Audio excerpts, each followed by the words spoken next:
खूबसूरत शहर दार्जिलिंग से तशरीफ़ लाए हुए खूबसूरत शहर दार्जिलिंग से तशरीफ़ लाए हुए फ़ज़ीलतुल शेख अबरार बासित मदनी हफ़िज़हुल्लाह को दावत देना चाहता हूँ कि आप तशरीफ़ लाएँ। आपका उन्वान है अल्लामा मोहम्मद नासिरुद्दीन अलबानी बहैसियत मुहद्दिस व मुजद्दिद।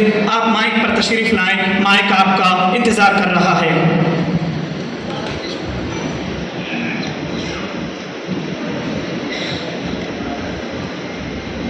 Assalamu alaikum wa rahmatullahi wa barakatuh. Dear guests, listeners, we have privilege to present speakers in different languages. Since morning, we are listening in different languages such as Urdu, Arabic and Bengali.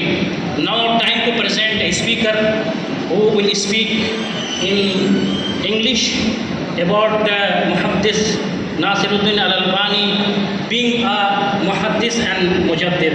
So I want to present my brother Abrar from Kalimpong. Please proceed to dice.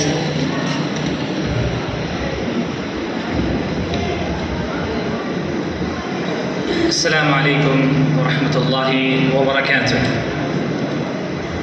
الحمد لله رب العالمين والصلاة والسلام على رسول الكريم نبينا محمد وعلى آله وأصحابه أجمعين أما بعد.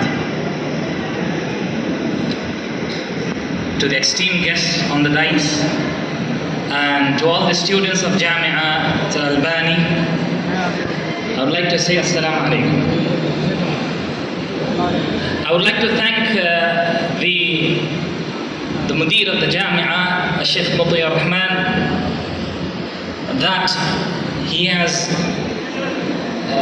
made this conference and a seminar at the time where a storm has started from the lobby of Ahlul Ra'i, Madrasat Ahlul Ra'i, upon maligning Sheikh Nasiruddin Al-Albani, and which happens to come from the neighboring country. And if I take the name of the Taqi Uthmani, which he goes on to say that what right does Albani have in authenticating or rejecting any hadith? And as our Sheikh Ashfaq Salafi Hafidhullah Ta'ala beautifully presented, and we should know that throughout Islamic history, that the tussle and the difference between the Madrasa Ahlul Hadith and Madrasa Ahlul Ra'i has been started since a long time. And we don't have to go very far. For example, before I get into the topic of Sheikh Al-Albani being a muhaddith and a mujaddid, if we ask from the Madrasa Ahlul Ra'i that the son of Imam Ahmad ibn Hanbal, Abdullah ibn Ahmad ibn Hanbal, in Kitab al-Sunnah, he has a whole chapter on Imam Abu Hanifa and his jarh upon him. So what does Taqi Uthmani have to say about the A'imma jarh al-Ta'deel of his rejecting the aqwal and the opinion of the A'imma and the Muhaddithin upon Abu Hanifa? حتى إمام Abdullah ibn Ahmad ibn Hanbal said, سألت أبي عن أبي حنيفة. من أبي? Who is his father? Ahmad ibn Hanbal. And also from the likes of Sheikh Muqbil bin Hadi al-Wadi'i, what does he say? He brings and narrates the aqwal of the madaris of Ahlul Ra'i. What does Taqi Uthmani and the lobby of the Ahnaf has to say about it? Where he brings Nashr al-Sahifa في جرح الصحيح على أبي حنيفة. What does he say about this? And likewise Sheikh Rais Nadwi's book اللمحات في أنوار الباري من الظلمات brings the aqwal of the A'imma al-Jarh wa Ta'deel upon Abu Hanifa. So this tussle between the madaris and the scholars of Ahlul Hadith, of Sunnah and Athar, and the Ahlul Ra'i has been since a long time. So it's something new. And as expected from the Ahnaf, they will always have adawa, enmity towards the Nasir al-Sunnah. Because the Nasir al-Sunnah, who gives victory to the Sunnah, are from whoever has enmity and adawa towards them are the Ahlul Bid'ah wa Dalala, the people of innovations and deviations. If you talk about Shaykh Albani, rahimahullah ta'ala, may Allah's mercy upon him, Shaykh Albani was born in 1914 during the First World War. And he was born at a time where liberalism and communism and atheism and ilhad was on the rise in Albania, though it being a Muslim country. So his father, Al-Hajj Nuh, takes them, and being a scholar of the Hanafi madhab, and being a very strong lover of Islam, takes Albani, Shaykh Nasiruddin Albani, the family to Syria, to Damascus. And Shaykh Albani learned Nahu, wa Sarf, wal Balagha, and Usul, and Fiqh, and Hadith, and Tafsir, all from his father, who happened to be a scholar. And of many Mashaykh. And Shaykh Albani, rahimahullah,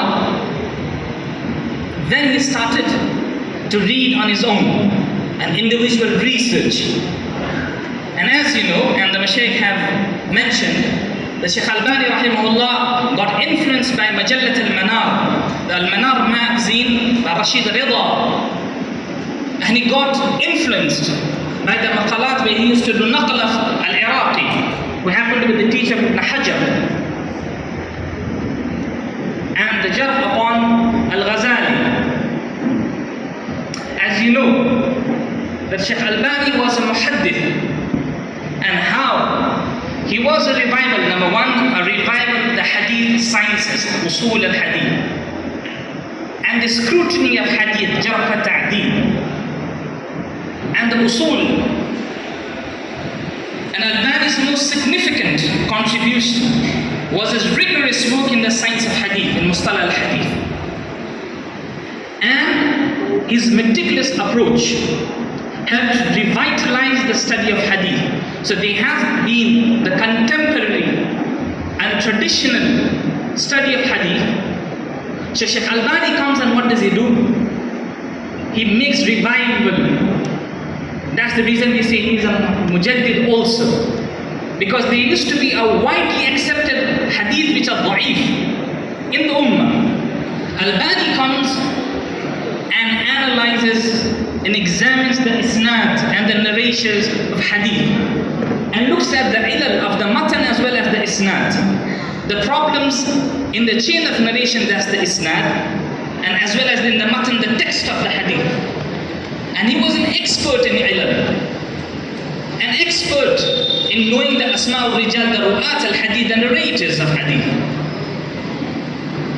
And this is a jawab and the answer for those that Albani is not worthy and does not hold authority. How can he not hold authority when he knew the asma al-rijal at the back of his hand, and he knew the ilal of hadith? So how can someone say such things? And he used to promote the manhaj al-salaf, al-manhaj al-salafiyya, from his most famous books, which has been mentioned earlier, Tahdir al-Sajid, liman ittakhadha al-qubur al-masajid, warns people from making qubur and the graves inside the masajid, or to removing the graves, that your salah is batil and your prayer is batil, it is nullified if you happen to pray in a masjid which has qubur and graves. And this is the reason he was hated for. He also had critical approach to the traditional fiqh. And we have the fiqh. One, we learn the fiqh through the madhab. And we have the other way, that's the way of the Ahlul Hadith, from studying fiqh from the Ahadith al-Ahkam. Like we do tadarruj from Umdah to Bulugh to Abu Dawood and Kutub al-Sitta we go to. Whereas the Ahlul Rai, they study fiqh based on and the usul is derived from the aqwal of their IMAM. So he was someone who used to criticize And this had, even if to be from the Hanafi background or somebody from the Hanbali, they would not like Albani. Anyone who's a fanatic, muta'assib, muqallid, and a blind follower of any of the madahib, even the tasmiyat that you call yourself a Shafi'i, you call yourself a Hanafi, you call yourself a Malik or a Hanbali, Shaykh Albani was very strictly opposed to this. And this is the reason. For example, we have the Matan Dalil al-Talib and you have the Sharh Manar al-Sabil. Now, Shaykh Albani comes and does takhrij and detailed work and the scrutiny in that book of Manar al-Sabil, which angered the people who happened to come from the Hanbali background. Why? Because they criticized and said you cannot do istikhraj al-ahkam from hadith da'if. You cannot derive rulings from hadith which is weak. And Albani was not somebody who is to be new on this. And even if he had infiradat, which Aimah does not have infiradat, and individual stance on a mas'ala. Like I would like to ask Taqi Uthmani and his followers and the people of Madhab, doesn't Yunus Jaunpuri have infiradat? What did Yunus Jaunpuri's students say before he died? One of the students of Yunus Jaunpuri, Mufti Yunus Hans, he met me in Gujarat. He told me at a personal level that Yunus Jaunpuri died upon Salafiyya and said, I am dying upon the manhaj of Salafiyya. What do we have to say about this then? So just because somebody has an individual stand in infiradat on some mas'ala, on some issue, does not reject the scholarly authority of that scholar, whether it be Shaykh Albani or anyone. And his Silsilat al-Ahadith al-Da'ifa, Silsilat al-Ahadith al-Sahiha, and all of those books happen to be, till date, the evidence that Albani was a person who was an expert in the field of hadith, whether it be usul al-hadith or whether it be in the scrutiny of the hadith that is jarh wa ta'deel, whether it be finding the problems in the isnad from the ilal in the isnad or the ilal in the matan. He was an expert on this. And Shaykh Albani, due to this, and he happened to study for 18, 19 hours a day and without getting into any politics. In spite of that, in 1960s, he was imprisoned in Qilat al-Dimashq in Syria. In the same prison where Ibn Taymiyyah rahimahullah, Shaykh al-Islam, was imprisoned. Subhanallah. And again he was taken out after a month and again put in the 1970s again into the other prison in Syria itself. Why? Did he speak anything against political any countries, any laws? No. Because he was a person who used to say ar-ruju' ila an-nusus, that he returned back to the text and the understanding of Qurun al-Mufaddala, the understanding of the three better generations of Sahaba, Tabi'in, Atba' Tabi'in. This is the only. And he used to hold that the hadith is the hujjah in aqidah and as well as fiqh, that we cannot blind follow a madhab. And Shaykh Albani rahimahullah, due to my time, if I have to make ikhtisar, and he died at the age of 84, leaving behind the legacies. And anyone who wants to know his audios, it's in more than 900 hours in YouTube by Silsilat al-Huda wal-Noor. Silsilat al-Huda wal-Noor, which is on YouTube. If you can find, more than 900 hours of the dars of the Shaykh is present in the YouTube. وهذا وصلى الله على سيدنا محمد وعلى آله وأصحابه أجمعين. والسلام عليكم ورحمة الله وبركاته.